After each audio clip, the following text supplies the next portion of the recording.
Welcome back to Games Revealed. I'm James and also the Brink, and we are one person because I'm James and also the Brink, and also we are one community because we love each other so much. I had to explain that a little bit, but today we're going to be talking about the Killswitch.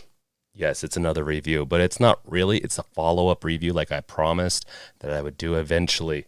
I'm going to give an update on why I think it was a good thing that the kickstand failed and that this first iteration was a failure. So before we get into it, make sure to like, subscribe, bash that bell with your crowbar.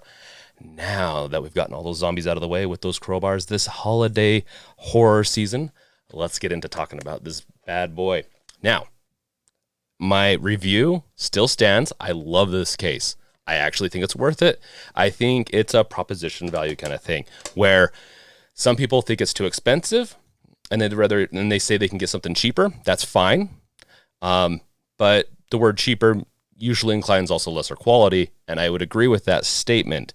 It's not the same thing. I see a lot of people say you can get the same thing, even with the Steam Deck dock. They say they can get the same thing with something that's less valued, but you don't. It is just going to be emphatically, it could be better. It might not be. It's just that's why we do these reviews and stuff like that. This is the case with this case. I do think that you can't get anything quite like this case because it has the front travel cover. It's lightweight. The case itself's a little heavier than some of the other ones I've had, but it still holds up. I have zero issues throwing this into my bag. I really don't end up with any scuffs on it yet. It's very durable plastic and rubber.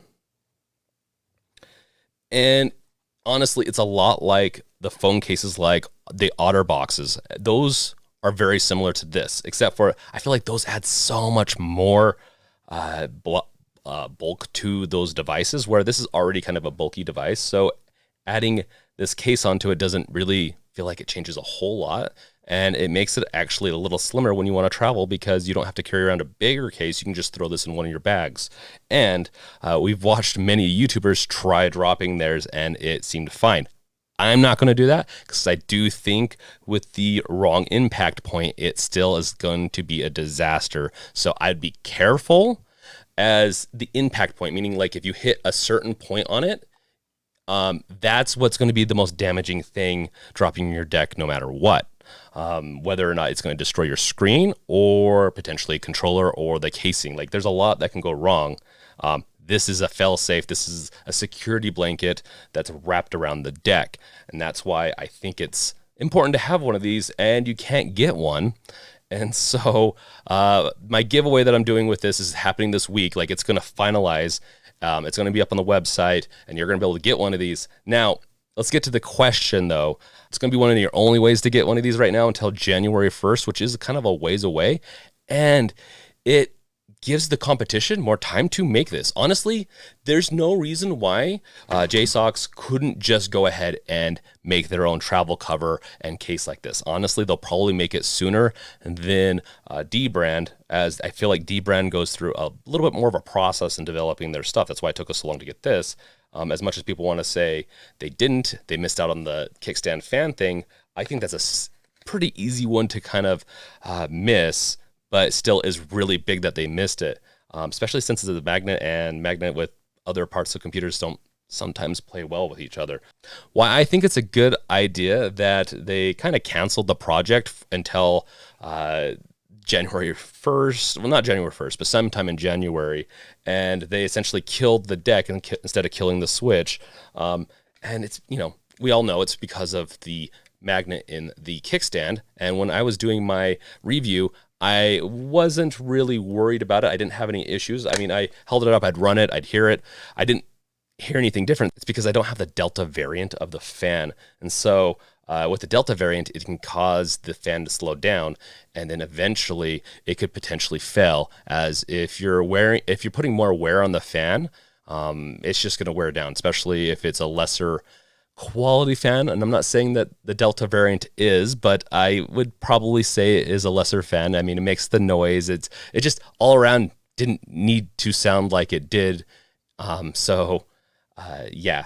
With this, though, it's even recommended not to use the kickstand with any variant of the fans in the deck, and that's because of unknown issues, I believe. I did just want to cover their butts because of the big Delta mistake, but it could eventually wear out the bearings. It could put more drag on the fan and reduce the lifespan of the fan and potentially the innards of your deck. I'm not too worried about it, as honestly, there's a lot of fail safes in the deck, specifically on the APU, overheating and stuff like that. It will not get past a certain temperature unless those fail safes fail, which I've yet to see that really happen, but I'm sure it does happen. And so I can replace my fan. It's not a big deal. In fact, I could do a video on it. I'm just using the kickstand right now out of convenience because I really like this case, but ultimately it was a good idea that they delayed it because the kickstand magnet idea is garbage. I really hate it after using it for 2 weeks. It's just too easy to pull off. And if they would have made it stronger, then we would have had issues with the fan. And maybe they knew that. Maybe they did try stronger magnets and they realized a drag on the fans. And so who's to know with their R&D department? But it's just a little too weak of a magnet, because when I place it down, if you place it down just a little too hard, which is really easy to do, it pops off. And I've mentioned that in my review, but honestly, after these 2 weeks, I almost don't use the kickstand. I will actually be using more of the docks potentially that will fit the case. And I will be doing a video on dock testing and see how the docks fit with a bunch of different cases, but with this. And so ultimately, I think the kickstand magnet was a failure. I think it's a good idea they're going to an interlocking system. It's going to be much more secure. It's going to be just all around a better experience, in my opinion. And so I'm excited to see how they're going to do that. And unfortunately, we're going to have to wait until January. But at least I get a replacement.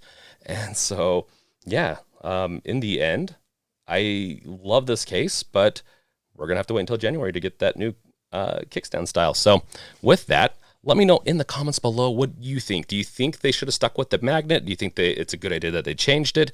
Do you not care? You just wanted a case, or you just don't care about the case, period? I'm kind of curious, as this was a big blunder on Dbrand's side, but also I think it's for the reason that just the magnet wasn't a good idea. It's annoying to have it come off all the time and all that. With that, I figured I'd give you my latest update on this. I don't think it's going to change from here on out unless the case starts to degrade. And if that's the case, then I'll give you another update. So thank you guys for watching. Check out my other videos. Check out the description below. All the goodies down there. And it's Halloween season, so there's some extra merch down there. I'll catch you guys in the next video. Peace out. Later.